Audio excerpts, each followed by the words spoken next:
आपने बहुत बेहतर आउटलाइन दिया और आवाज सुनाई दे रही है मेरी? जी जी आपने एक आउटलाइन बहुत खूबसूरत दिया, आज मैं भी नहीं दे पाता इतना, ठीक है। और दूसरी आपकी हिंदी अच्छी हो गई है। ठीक है, ये अच्छी बात है, अच्छी बात है ये। दोस्तों, ये जो समय है, इस समय जिसको कोविड-19 हम कह रहे हैं, ये मानव जीवन में नया समय नहीं है, नई क्राइसिस नहीं है। मानव जीवन के विकास इतिहास को हम देखें तो हमेशा मानव इस तरह के वायरस और इंसेक्ट के साथ इनकी स्ट्रगल होता रहा है, कॉन्फ्लिक्ट होता रहा है, और उस हाथ बिछौनी के खेल में मानव जीतता भी रहा है, हारता भी रहा है। लेकिन ये जो क्राइसिस है, ये कई अर्थों में, और इसी पे आपने देखा होगा कि शायद चार्ल्स डार्विन ने जो सर्वाइवल ऑफ फिटेस्ट की थियरी दी थी, शायद कंटेक्स्ट नहीं था।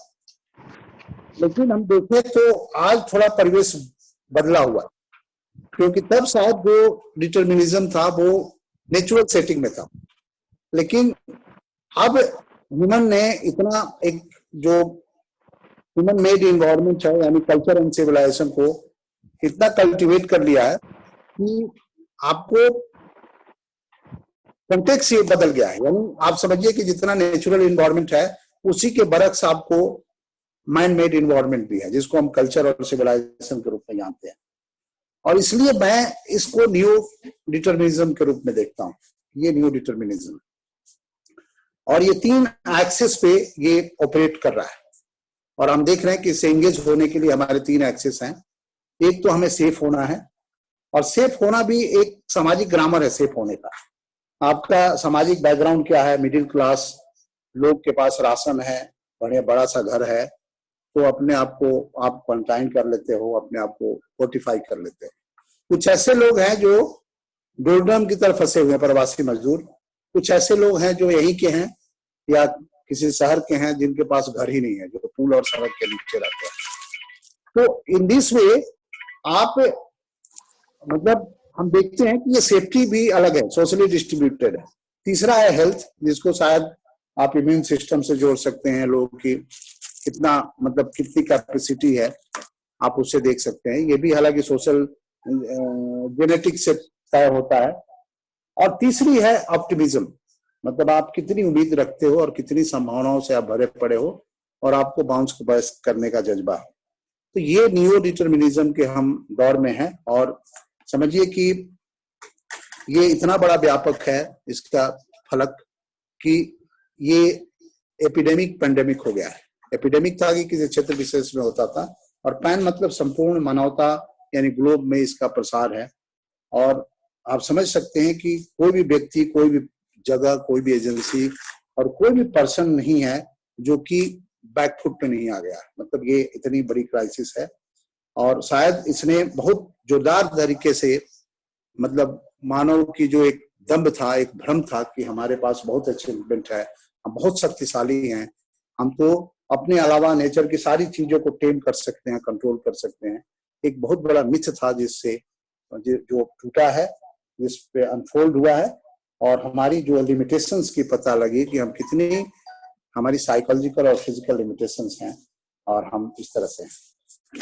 दोस्तों, ये क्राइसिस जो है, यदि हम देखें तो 3 तरह की रिजल्टेंट क्राइसिस जो कोरोना की क्राइसिस है, ह्यूमन एंड कोरोना के बीच का जो संघर्ष है, वो 3 ब्रॉडर क्राइसिस को रिजल्ट मतलब प्रोड्यूस कर रहा है। एक है आपको हंगर और बेसिक नीड्स। आप वाकिफ होंगे कि कितने लोग मतलब के पास खाने का संकट है, और उनकी बुनियादी जरूरतें, खाने का केवल रोटी का मामला ही नहीं है। किसी के पास अनाज है तो उसके पास गैस का सिलेंडर नहीं है, किसी के पास जो खाने का सामान है उसके पास कपड़े धोने के, नहाने की चीजें नहीं है। जैसे अंजू ने अभी बात कही कि बेसिक नीड्स में, जैसे बच्चों की हम बात करें और ई क्लासेज हो रही हैं, तो बेसिक नीड्स में आ गया उनके लिए डेटा पैक, नहीं तो डिजिटल डिवाइड में फंस के वो एक्सक्लूड हो जाते हैं। उसके बाद आपका दूसरा है जो मामला, वो है सेंस ऑफ ओंटोलॉजिकल सिक्योरिटी। ये बहुत एडवर्सली प्रभावित हुई है।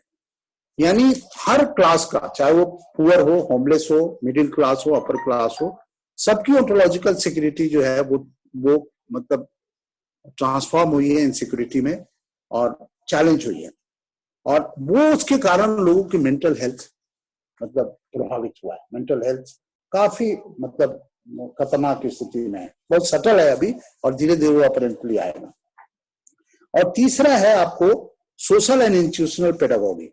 Due to social distancing and closure and school बंद हो गए हैं आइसोलेशन के कारण, जो सोशल और इंस्टीट्यूशनल पेडागोगी होती है, जैसे सोशल पेडागोगी होगी, जैसे पीयर ग्रुप में पेडागोगी हो गई, जैसे आपको मोहल्ले में पेडागोगी हो गई, किनशिप के बीच हो गई, और जो इंस्टीट्यूशनल पेडागोगी आपको कॉलेज की स्कूल की सारी पेडागोगी होगी।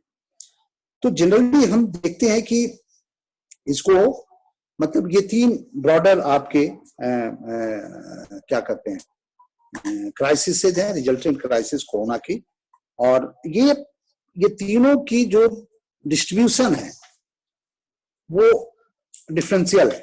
ये नहीं कि हर व्यक्ति एक तरह से खाता है। जैसे for example most of the middle class family including me, हमारे पास एक तरह से लेजर टाइम है, मतलब हमारे पास एक लेजर टाइम है, खाली समय है, और हम उसको मतलब बिता रहे हैं, क्योंकि हम शायद हमारे पास राशन भी है, बहुत सारे संसाधनों से इक्विप्ड है, लेकिन majority of the people, even गांव के किसान, हम होमलेस और मजदूर को छोड़ दें, वो मजबूर हैं। अब जैसे हम ही लोग ड्यूटी पे हैं, हमारे साथी भी ड्यूटी पे आए हुए हैं, राशन भी बंटता है, मेरे पास गमछा भी है, मैं थोड़ी देर में जाऊंगा तो मास्क भी लगा लूंगा, लेकिन जो खाना लेने आते हैं लोग, आप देखेंगे उनकी वल्नरेबिलिटी, तो उनको खाना लेते समय उस पर ध्यान रहता है कि कहीं एक मुट्ठी चावल हमको हमारे हिस्से का देने वाला कम न दे दे, या मैं मांगने से चूक न जाऊं एक कलछा दाल, ठीक है।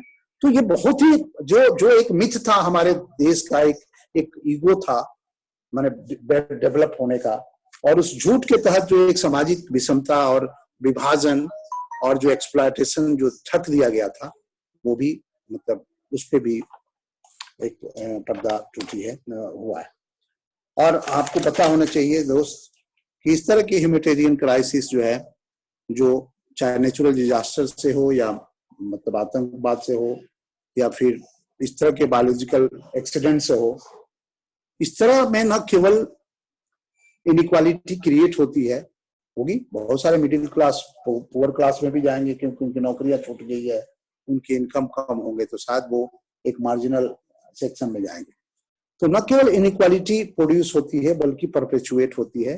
जैसे फॉर एग्जांपल अभी भी देख लिए मिडिल क्लास के हम क्या करते हैं, हम जितने भी मिडिल क्लास के लोग हैं, शायद कुछ लोग नहीं करते होंगे, एक्सेप्शन होंगे, हम कोशिश कर रहे हैं कि हमारा बच्चा जो है ना अंग्रेजी भी पढ़ ले, मैथ्स भी पढ़ ले, ठीक है, सिलेबस करवा रहे हैं उनको। यानी हम क्या सोच रहे हैं, कुछ लोग तो कॉम्पिटिटिव एग्जाम की तैयारी करा रहे हैं, यानी ये बच्चे जब मार्केट में जाएंगे तो ऐसे भी बच्चे हैं जिनका समय खाना जुटाने और बेसिक नीड्स पूरा करने में लग रहा है, तो अब कंपटीशन में तो हमारे बच्चे आगे जाएंगे। तो ये मतलब some group middle class and upper class taking as a opportunity for taking this space as a opportunity holding, and आप अपने जो वर्चस्व है, अपने प्रिविलेज है, अपनी जो डोमिनेशन है उसको रिप्रोड्यूस करें, अपने स्टेटस को रिप्रोड्यूस करें। तो ये आपको देखना होगा। और मैं समझता हूं कि आप देखेंगे कि यदि क्राइसिस का इतिहास देखें तो एजुकेशन और टीचर दोनों की ऑटोनॉमी सीज कर ली जाती है, और मतलब दोनों की ऑटोनॉमी सीज कर जाती है, और वो एक टूल के रूप में ऑपरेट किया जाता है। हम यहाँ पे भी देख रहे हैं, जैसे अभी के हालात में देखें, या यदि हम स्वतंत्रता आंदोलन के बाद की देखें या मॉडर्नाइजेशन के बाद देखें, जब वर्ल्ड में आपको यूनिसेफ और यूएन और वर्ल्ड बैंक जैसे संस्थान आई, उन लोगों ने क्राइसिस में, जैसे मान लीजिए कहीं आंदोलन हो रहा है, मतलब डोमेस्टिक कॉन्फ्लिक्ट है जहां बच्चों की पढ़ाई बाधित होती है, तो वहां पे इन्होंने कहा कि क्राइसिस में एजुकेशन कंटिन्यू रहना चाहिए। लेकिन ये कैसी कंटिन्यूटी है? आप कंटिन्यूटी देखें तो वहां मामला सिर्फ इतना है कि बाकी दुनिया के बच्चे पढ़ रहे हैं, इसलिए इन बच्चों की भी पढ़ाई नहीं रुकनी चाहिए, सोमालिया के बच्चे की पढ़ाई नहीं रुकनी चाहिए, श्रीलंका के बच्चे की पढ़ाई नहीं रुकनी चाहिए, ठीक है, ये बात होनी चाहिए। कहने का मतलब ये है कि ये सारा जो पैराडाइम है सिर्फ एक जो अपराध बोध है उसको कम करने का उपाय है। कंपनसेटरी फ्रेमवर्क है ये, कंपनसेटरी पैराडाइम कि मतलब आज जैसे स्कूल बंद हो गया है, क्लोजर है, हम क्या सोच रहे हैं, बच्चे को ई क्लास के द्वारा, ई स्कूल के द्वारा हम कुछ सिलेबस पढ़ा दें, कुछ कंटेंट पढ़ा दें, और जो लॉस हो रहा है हम कंटेंट कंपनसेट करने की कोशिश कर रहे हैं। लेकिन दोस्तों मैं एक बात बताता हूं, ये बहुत बड़ी हिंसा हो रही है, और हिंसा ये है कि ये एक ऐसा समय है जहां पे हमें जीवन और उसके संकट से सीखने की जरूरत है। और यहाँ पे एग्जाम के कारण या सिलेबस वाले फ्रेमवर्क में जहां शिक्षक और बच्चों की क्रिएटिव होने का हमने स्पेस और अवसर नहीं दिया था, यहाँ हमें सभी बच्चे और टीचर को क्रिएटिव होने का स्पेस देना चाहिए। और एक जो ई स्पेस हमने क्रिएट किया है, प्लेटफॉर्म किया है, उसको करने की जरूरत है। तो मेरे कहने का मतलब एक और बात समझिए कि दुनिया में कोई भी व्यक्ति नहीं है जो शिक्षक और स्कूल की ऑटोनॉमी को पूरी तरह से सीज कर ले, पूरी तरह से सीज भी नहीं किया जा सकता। और इसी कंटेक्स्ट में शायद मतलब आरपीवी हरिनगर के शिक्षक साथियों ने मिल करके और एक रेजोल्यूशन बनाया है, कोविड क्राइसिस मतलब रेजोल्यूशन। उस रेजोल्यूशन में हमने जैसे अंजू ने बताया कि तीन फ्रंटियर हैं, और हमने पेडागोगिक फ्रंटियर लिया कि हमारे लिए एक मोर्चा है जहां हमें काम करना है, क्योंकि हम शिक्षक हैं। और पता है जब भी कोई क्राइसिस आती है ना, इस तरह की एपिडेमिक्स और पैंडेमिक्स, तो 3 लोगों की परीक्षा होती है, एक सरकार, दूसरी शिक्षक और तीसरी मानवता। अब हमने अपने शिक्षकों से बात करते हुए हम लोगों ने तय किया कि अब हमें तय करना है कि हम पास होंगे कि फेल होंगे। यदि हम एक व्यवस्था के कठपुतली बन के कंटेंट पढ़ाते रहे तो शायद हम फेल होंगे, और यदि हम बच्चों को जीवन की हकीकत, जीवन के संकट से रूबरू होकर एंगेज होकर के हम कुछ प्रोपोजिशन बनाने के लिए मदद करते हैं, तो शायद हम कुछ थियरम हम बना के, प्रोपोजिशन बना के उसको प्रूव करने के लिए, उसको वेरीफाई करने के लिए कोशिश करते हैं, तो शायद हम एक शिक्षक के रूप में सफल होने का प्रयास कर सकते हैं और चरितार्थ भी करेंगे। क्योंकि देखिए जो भी ब्यूरोक्रेटाइजेशन है एजुकेशन के, जो भी सिलेबस का कल्चर है, जो एग्जाम का कल्चर है, उसने क्या किया है, उसने बच्चों की और शिक्षकों की क्रिएटिविटी को खत्म किया है। ऐसी वजह बनाते, और हर बच्चा, हर टीचर क्रिएटिव है, तो इसलिए पूरी व्यवस्था को, मैं मानता हूं कि पूरी व्यवस्था को स्पेस छोड़ दो और टीचर को इंकरेज करो कि वो एक क्रिएटिव हो, अपना टूल बनाए, अपना मैकेनिज्म डेवलप करे, अपना एक पेडागोगिक सिलेबस बनाए, अपना कंटेंट बनाए, बच्चों को कहो, तब छोड़ दो और देखो कैसे संभावनाएं क्रिएट होती है। क्यों? क्योंकि तब हम शायद पोस्ट कोरोना की जो पैराडाइम है उस पैराडाइम में योगदान दे सकते हैं, क्योंकि सब कुछ बदलेगा, एजम्पशंस भी बदलेगा, बिलीव भी बदलेगा, वैल्यूज भी बदलेगी। तो दोस्तों ये मैंने रिलेवेंट पेडागोगी की बात कर दी कि रिलेवेंट हो। आज का जो कंटेक्स्ट है वो मैथमेटिक्स का थ्योरम नहीं है, वो sum of angles of its angle का नहीं है मामला, अब वो कोई कंटेंट पढ़ाने का नहीं है। जिंदगी अभी जो कंटेंट है ना, आप देखिए कितनी न्यूआंसेस जिंदगी की, कितनी शेड्स उभर के आ रहे हैं, उसको देखने की जरूरत है उसमें। और सबसे बड़ी बात क्या है, आज हम देखते हैं रिलेवेंट पेडागोगी का सबसे बड़ा कंटेंट मेरे को समझ में हो सकता है कि अपने आप को जानना, अपने आप को किसके कंटेक्स्ट में जानना, सोसाइटी के कंटेक्स्ट में जानना, अपने जो साथी जो होमलेस हैं, पुअर हैं, उनके कंटेक्स्ट में जानना खुद को, तब अपनी जिम्मेवारी का बोध होगा, तब हम शायद कंपेशनेट हो सकते, कंपैशन को कल्टीवेट करना। और तीसरा जो है ह्यूमैनिटी के लेवल पे अपने आप को जानना, यानी तब जाके हम ये यदि कंटेंट हम लेके आगे बढ़ेंगे तब शायद ये हम इमेंसिपेट कर पाएंगे, मानवता को इमेंसिपेट कर पाएंगे। और पता है आप देखेंगे कि एजुकेशन कभी भी, एजुकेशन तो ठीक है एक व्यवस्था के लिए ब्यूरोक्रेसी का एक माध्यम है, लेकिन शिक्षक हमेशा से स्वतंत्र है, रिलेटिव ऑटोनॉमी हमारे पास है और हम लोग इसमें क्रिएट कर सकते हैं जो भी है। दूसरा चीज है आपका, जैसे स्कूल में हम बात कर रहे हैं कि स्कूल के लेवल पे हम लोग 3 फ्रंटियर पे क्या कर रहे हैं। जैसे एक तो मैंने रिलेटिव पेडागोगी की बात कर दी, कोई भी आपको हमने तय किया है कि कोई भी बच्चा हमारा सिलेबस वैरियर नहीं बनेगा, वैरियर कोई भी बच्चा हमारा आपको एग्जाम वैरियर नहीं बनेगा, हमारा बच्चा जिंदगी का वैरियर बनेगा, मानवता का सिपाही होगा, उस मोर्चे पे लड़ेगा, ठीक है। और पता है हम उसमें सफल भी हो रहे हैं, हमारा हर बच्चा लगभग कोशिश कर रहे हैं, मतलब ऐसा हो भी रहा है कि हर बच्चा एक मेंटल हेल्थ वर्कर के रूप में काम कर रहा है। हर बच्चे अपने पड़ोस में देख रहे हैं कि किसके घर चूल्हा नहीं जल रहा है और कह रहे हैं मैम सर एक सिलेंडर चाहिए उसको, वो हमें मतलब नीड्स ला रहे हैं, उनके कनेक्ट हो रहे हैं। तो कहने का मतलब कि जो और इसमें दो हमारा काम है, फूड हंगर वाले पे और फंडामेंटल नीड्स पे। कि फंडामेंटल नीड्स में हम साबुन, सरफ, डेटा पैक, ये सारी दवाइयाँ, इसमें दो काम है। एक तो सरकारी जो है दिल्ली में अच्छा काम कर, सरकार खाने का जो व्यवस्था कर रही है भोजन की, हमारे यहाँ 3000 लोग दोपहर में और रात में आपको 3500 लोग, और मतलब बेस्ट व्यवस्था है। मुझे नहीं लगता है कि हिंदुस्तान में इस तरह की कोई व्यवस्था स्टेट लेवल पे हो रही है खाने की। ई राशन कूपन के द्वारा भी राशन डिस्ट्रीब्यूशन भी हमारे यहाँ हो रहा है, ठीक है, और हम लोग इसी में बैठे हुए हैं।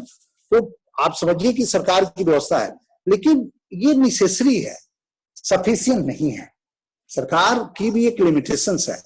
फॉर एग्जांपल सरकार में मान लीजिए खाना बांटने के लिए इन्होंने सीडीसी को नियुक्त किया है, तो सरकारी लंच को सामुदायिक लंच में कैसे बदलें, ठीक है, तब जाके एक रिस्पेक्ट होगा। जो इनको हम खाना दे रहे हैं वो उनका हक है, हम दया नहीं कर रहे हैं, उनका हक है, क्योंकि उनके हिस्से का टैक्स, उनके हिस्से की प्रोडक्शन के सरप्लस तो मिलता नहीं उनको। इकोनॉमिक्स वाले समझते होंगे, भाई उमाशंकर को समझ होगी कि भाई किस तरह से सरप्लस जो है कैपिटलिस्ट अपने हक में लेता है। तो इस तरह से मतलब हम उनको एक हक के रूप में कि ये तुम्हारा अधिकार है जो तुम्हें दिया जा रहा है। और एक तो ये है, दूसरा है ई राशन। हमारे पास एक ग्रुप है जो न केवल अपने स्कूल के बच्चों की बल्कि उनके पड़ोस के, हमने बच्चों को ये भी कह रखा है तुम्हारे पड़ोस में जो भी है, और उनको ई कूपन, मतलब लोग बैठते हैं अपने कंप्यूटर से उनका ई कूपन बनवाते हैं और उनको फैसिलिटेट करते हैं। कहीं भी होता है हमारे लिए फूड इंस्पेक्टर से वगैरह बात करके, उनके घर में कोई फूड सेंटर है वहां कोऑर्डिनेट करके, यानी सरकारी सुविधाओं तक उनकी पहुंच को ये करना।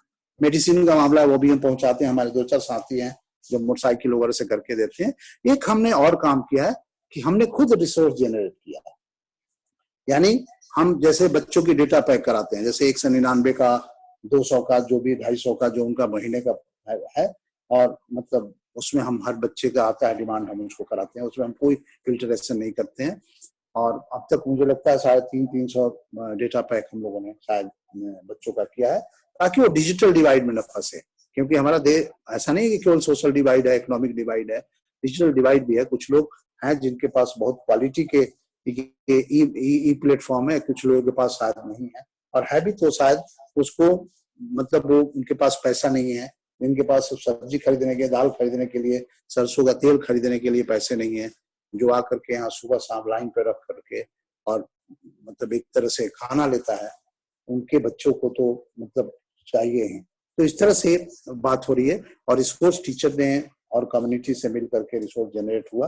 और नॉट ओनली पेरेंट्स, बच्चे, अच्छा हर टीचर पेरेंट्स से डायरेक्टली कनेक्टेड है। कम से कम मुझे लगता है अब तक लोग एक टीचर से 4 बार 5 बार सभी टीचर मैंने पेरेंट्स से लोग मिल चुके हैं। और जो वल्नरेबल पेरेंट्स हैं उनसे हम 1-2 दिन पे बात करते हैं, और मतलब इस लेवल पे हम लोग कर रहे हैं। पेरेंट्स और टीचर के बीच कनेक्टिविटी बहुत खूबसूरत हुई है। और मतलब हमारी जो जूम और तो गूगल मीटिंग ये लोग कर रहे हैं, उसमें भी पेरेंट्स हो रहे हैं और उनसे बात हो रही है। हाँ, उसमें TSIP हम अपना चलाते हैं, उसमें हमारी YLP की क्लासेज भी चल रही है, उसमें भी पेरेंट्स हमारे आ रहे हैं। दूसरा चीज है जो मोर्चा मेंटल हेल्थ का। मेंटल हेल्थ में साथियों देखिए, बहुत लोग कहेंगे कि हम तो ये कर रहे हैं, ये भी मेंटल हेल्थ है। हमारे देश में जो है ना, भगोड़ों का देश नहीं है, पता नहीं कैसे लोगों को ये फ्रेमवर्क मिल गया है। ये मेंटल हेल्थ का 2 फ्रेमवर्क होता है, पैसिव एंड और ट्रांसेंडिंग। एक पैसिव और ट्रांसेंडिंग, और दूसरा एक्टिव और इंगेजिंग। पैसिव क्या होता है कि मान लीजिए एक व्यक्ति को टेंशन है, कोई चिंता है, आप क्या करो, आप उसका थॉट परिवर्तन करो, हृदय परिवर्तन करो, और उसको वो स्पेस छोड़ के भागने की कोशिश करो। इसी तरह से जैसे किसी को नींद नहीं आ रही है तो आप उसको दवाई दे रहे हो, है ना, नींद उसकी नहीं आ रही है तो उसको योगा करवा रहे हो, मेडिटेशन करा रहे हो। उसकी नींद इसलिए नहीं आ रही है कि उसका कोई किसी से झगड़ा हो गया है, उसका कहीं बिजनेस में लॉस हो गया है, तो बेहतर है कि उसको ये करो कि अपना सोशल कैपिटल मजबूत करे, लोगों से रिलेशन इंप्रूव करे, अपना जो इकोनॉमिक लॉस है उसको कंपनसेट करे, ठीक है। तो क्योंकि ये मैदान छोड़ के भागना, एस्केपिज्म मानव का स्वभाव नहीं है, मानव की जो नेचुरल इंट्रिंसिक स्वभाव नहीं है। मानव हमेशा आगे बढ़ता है जो आज था वो कल नहीं रहेगा और इस तरह से आगे बढ़ता है। इसको देखना चाहिए। हम क्या करते हैं, हम उसको एक ऐसे स्टेट ऑफ मतलब माइंड में लेके आते हैं जहां कि वो अपनी दर्द को, दुख को भूल जाता है। ये नहीं है। हमें क्या करना है बच्चों में, और ये कैसे होगा, बच्चों में हमें क्रिटिकल कॉन्शियसनेस देना होगा, उनमें हमें कंपैशन जनरेट करना होगा, उनमें हमें रिस्पॉन्सिबिलिटी फिक्स करना होगा, उनमें हमें लड़ने के लिए जज्बा पेश करना होगा, उनको उम्मीदों से भरा रखना होगा। और तब जाके हम शायद ये एक्टिव और इंगेजिंग है कि भागो नहीं, बल्कि इसके लड़के कंकर करो और तब अपने आप को मतलब आप करो। तो हम लोग इस फ्रेमवर्क का कर रहे हैं और हर बच्चा हम चाह रहे हैं कि हमारे जैसे फैमिली टाइम है तो पेरेंट्स के साथ आधा घंटा 45 मिनट बच्चे बैठ के मम्मी टाइम, पापा टाइम, जो बच्चे अपना टाइम टेबल बना के उन्होंने टाइम अपना बनाया और उस तरह से बच्चे बैठ के और अपने डिस्कशन होता है। हमने कहा ये भी एक बात हम लोग प्रमोट कर रहे हैं कि तुम मीडिया देखो, जैसे एनडीटीवी देखा, एबीपी देखा, और पेरेंट्स के साथ खुल के डिस्कशन करो। क्योंकि देखिए दोस्त, रिलेवेंट और इमेंसिपेटरी पेडागोगी में मतलब कोरोना को लेके एक वैज्ञानिक और एक मानवीय दृष्टिकोण डेवलप करने की जरूरत है। अभी भी हम मान रहे हैं कि एक राजनीतिक षड्यंत्र है चाइना का, अभी भी हम मान रहे हैं कि मतलब ये तो ऐसा है कि हम कंफर्ट में आ जाएंगे। अरे ये समझिए कि मानव जीवन या क्या जीवों के इतिहास का, विकास का एक प्रक्रिया है। उस प्रक्रिया में हम एक वायरस से टकरा गए हैं, वायरस हमसे टकरा गया है, ठीक है। आप इसको देखिए कि जैविक दुर्घटना है, ठीक है। और ये अभी ऐसा नहीं कि पहली बार हुआ। बच्चों को यदि हमें समझाएं ये पहली बार नहीं, पहले भी हुआ है और कैसे ह्यूमन इसे पार पाया। जैसे फॉर एग्जाम्पल आपको बताऊं, अभी आप देखिए यदि हम सेकेंड वर्ल्ड के बाद की हम रिलेवेंट और मैं इमेंसिपेटरी पेडागोगी की बात कर रहा हूँ, यदि हम सेकेंड वर्ल्ड वार के बाद की स्थिति को देखें, सेकेंड वर्ल्ड वार के बाद पैराडाइम पूरी तरह से बदली, पूरी तरह से पैराडाइम बदली। आप देखेंगे कि जो राष्ट्र एक दूसरे के विरुद्ध लड़ रहे थे, जैसे ब्रिटेन, फ्रांस और जर्मनी, ये दोनों पार्टनर बन गए, ये दोनों बिजनेस पार्टनर बन गए, मतलब दोनों का हित एक हो गया। ये एक दूसरे के विरुद्ध लड़ रहे थे। जो एक साथ लड़ रहे थे अमेरिका और रसिया, दोनों एक दूसरे के प्रतिद्वंदी बन गए, ठीक है। और आप देखिए सबसे बड़ी बात क्या हुई कि लोगों ने क्या सोचा कि ऐसा नहीं था। आप सेकेंड वर्ल्ड वार के बाद हिंदुस्तान में ही देखें, प्लेग का जिस तरह से आक्रमण हुआ था और बाकी जगह पे हुआ था, तो एक मैसेज गया था कि हमें शायद ये जो दुनिया है, वायरस की दुनिया है, बैक्टीरिया की दुनिया, इस पे काम करके हमें कुछ एक ऐसा मैकेनिज्म, ऐसा साइंटिफिक मतलब हमें अचीवमेंट प्राप्त करना होगा, है ना। जैसे हॉस्पिटल की 3000 फुट की मूर्ति बनवाने की बजाय हम एक हॉस्पिटल बनवाएं, या वो मीनार वर्ल्ड में देखिए, है ना, लिबर्टी का स्टैचू बनाने की जगह हम हॉस्पिटल बनाए। तो ये चीजें थी। लेकिन पता है क्या हुआ, वर्ल्ड वार के बाद हमने क्या किया, सिक्योरिटी, ह्यूमन सिक्योरिटी को, मानवीय सुरक्षा को बहुत ही संकीर्ण ढंग से परिभाषित किया। और उसमें क्या हो गया कि हम राष्ट्र में बट गए, हम कैपिटलिस्ट बहुत बने, इकोनॉमिक आधार पे हमने कैपिटलिस्ट सरबारा के और कम्युनिस्ट और मिक्स वेलफेयर इकोनॉमिक में बट गए, जोन में और इस आइडियोलॉजी में। और तब क्या हुआ कि शायद हमने ह्यूमन सिक्योरिटी को क्या समझा कि हथियारों के होड़ के द्वारा हम मानवीय सुरक्षा को सुनिश्चित कर सकते हैं। उसके बाद आप देखिए 9/11 के बाद जो अटैक हुआ, उसके बाद हमने आतंकवाद के विरुद्ध देखा। हमें याद रखना होगा, मुझे याद आता है मिखाइल गोर्बाचोव, जो अमेरिका के पूर्व राष्ट्रपति थे, उन्होंने पेस्तारिका में जो लिखी थी 1987 में, उन्होंने एक बात कही थी कि मानव का जो सुरक्षा है, मानव ह्यूमन सिक्योरिटी है, वो अविभाज्य है, इनडिविजिबल है, वो इनडिविजिबल है। और मुझे लगता है कि शायद वो इतना इंक्लूसिव था उनकी ये परिभाषा कि आज बिल्कुल चरितार्थ होती है कि काहे को अमेरिका, काहे को ब्रिटेन, काहे को जर्मनी, काहे को फ्रांस, ठीक है। तो इस तरह से आप इसको देखने की जरूरत है। और मैं दोस्त, ये जो पैराडाइम बदलेगा, ये ह्यूमन सिक्योरिटी का जो ये पैराडाइम होगा कि अब इनडिविजिबल है। और अब आप देखिए ना, हिंदुस्तान को ही देखिए, चाहे कितने लोग अपने गमछा मुंह पे लपेट के बात करें, मैं बताता हूँ कि हरिगांव ये इसको मतलब हिंदुस्तान को बचाने वाला कौन है, गांव के लोग, जिसको हम गंवार मानते हैं, जो अनपढ़ मानते हैं। कौन बचा रहा है? गांव के लोग, मजदूर। क्यों? क्योंकि लॉकडाउन में आपकी मुसीबत, अपने घर से बाहर मुसीबत सह करके आपकी बात समझ रहे हैं। आपकी मतलब लोग अपने अपने कंफर्ट जोन में हैं। बड़े बड़े मंत्री, बड़े बड़े स्टार जिसको हम कहते हैं, आप जानते हैं, पता है पैराडाइम कैसे बदलेगा? अब हमें बच्चों को बताने की जरूरत है कि ये जो लीजेंड वगैरह है ना, धोनी वगैरह लीजेंड नहीं है। लीजेंड तो हॉस्पिटल में काम करने वाली सफाई कर्मचारी जो सबसे अगली पंक्ति की है, नर्स उससे ज्यादा सेफ है, उससे ज्यादा सेफ डॉक्टर है, क्योंकि वो तो ग्लव्स क्या क्या उठाता है। हमारे स्कूल में सबसे ज्यादा वल्नरेबल कौन है? मेरा सिक्योरिटी गार्ड, मेरा सफाई स्टाफ, सैनिटरी स्टाफ, मेरा टीचर, उसके बाद मैं तो तीसरे मोर्चे पर बैठा हुआ हूँ। ठीक है, तो ये एक जो था कि लीजेंड वो नहीं है, उसी तरह से ये फिल्म में स्टार जो है ना, वो हीरो नहीं है, वो एंटरटेनर है। समझने की जरूरत है हीरो कौन है। हीरो आपका शिक्षक है, हीरो आपका शिक्षक है, क्योंकि वो भी परीक्षा दे रहा है, वो भी आपके लिए कुछ न कुछ ढूंढ रहा है। और दूसरी चीज, एक बात मैं बताऊं, जो एक पेडागोगिक वायलेंस हो रही है, जो कंपनसेटरी पेडागोगिक फ्रेमवर्क में स्कूल के माध्यम में जो हम कंटेंट पढ़ा रहे हैं, खास करके मिडिल क्लास इतना इनसिक्योर हो कैसे हो सकता है, मेरे को समझ में नहीं आ रहा है कि हम अपने ही बच्चों में क्या साइकोलॉजिकल प्रोसेस हो रहा है। पता है, उनकी सबसे ज्यादा बच्चों की जो नष्ट हो रहा है वो है इमेजिनेशन। उनका जो इमेजिनेशन है, जो कल्पना शक्ति है, वो सो रही है। दूसरी चीज, उनके पास क्रिएटिविटी हो रही है। तो ये जो अटैक है, जो असॉल्ट है, मैं इसको कहूंगा ई असॉल्ट, इसको मैं कहना चाहूंगा ई assault during the corona crisis. ये काहे को बेचैनी है, किस तरह की बेचैनी है?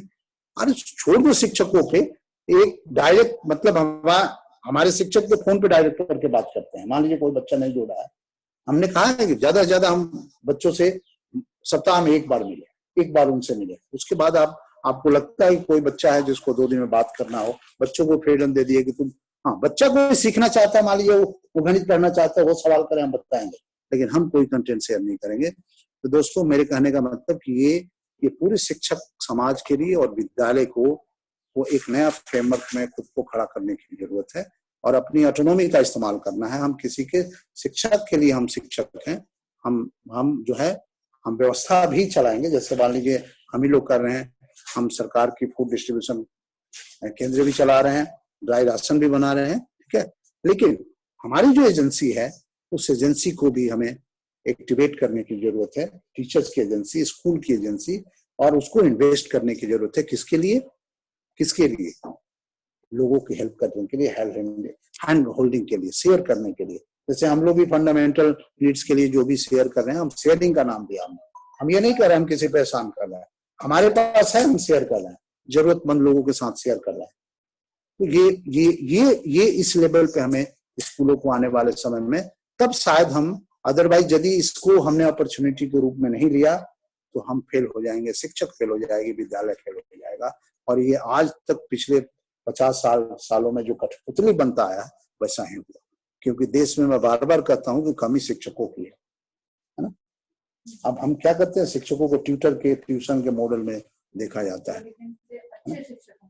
हाँ, मतलब शिक्षक इंट्रिंसिक, शिक्षक का जो इंस्ट्रूमेंटल पार्ट है वो परीक्षा में मार्क्स देना, जो उसका इंट्रिंसिक है, जो मतलब बेसिक बुनियादी है, वो दूसरे की जिंदगी को इनलाइटन करता है, दूसरे को उम्मीदों से भरता है, दूसरे को मतलब इतनी पावर भर देता है, तो उसके लिए सामने वाले को असंभव से संभव होता है।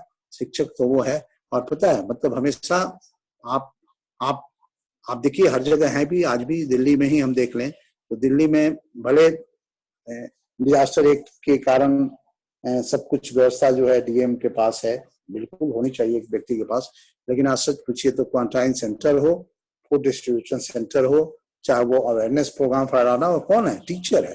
तो दोस्तों, इसको आपको महसूस करना होगा, और ये महसूस करना होगा कि आप, मतलब हम कर रहे हैं हमारा इसमें, और ऐसा इसलिए कर रहे हैं क्योंकि हम शायद इसी के लिए बने, शिक्षक इसलिए के बने हैं ताकि हम लोगों को एम्पावर कर सके और इमेंसिपेट कर सके, तब जाके हम। और एक लास्ट चीज मैं कहूंगा जो रिलेवेंट पेडागोगी की है, मैं पिछले 10-20 सालों से देख रहा हूँ, 20-30 सालों से धीरे धीरे हम अक्रिटिकल होते जा रहे हैं और समीक्षाई होते जा रहे हैं। यानी हमारा एक फैशन बनता जा रहा है कि जो सत्ता पक्ष है उसकी बातों को सपोर्ट कर, मतलब उसको हामी बने। इससे नहीं होगा। शिक्षक हमेशा सभ्यता और संस्कृति के निर्माता रहे हैं। कहते हैं ना कि सभ्यता और संस्कृति शिक्षकों के गोद में पलती है, गोद में पलती है, क्रेडल्स हैं शिक्षक सिविलाइजेशन एंड कल्चर के। दोस्तों मैं मानता हूं, मैंने अब संकल्प भी लिया है कि मैं अपनी बात रखूंगा जहां कहीं कुछ होता होगा, क्योंकि शायद मैं अब 50 साल की अवस्था में मैं पहुंचने वाला हूं और शायद मैं अपने आप को माफ नहीं कर पाऊंगा।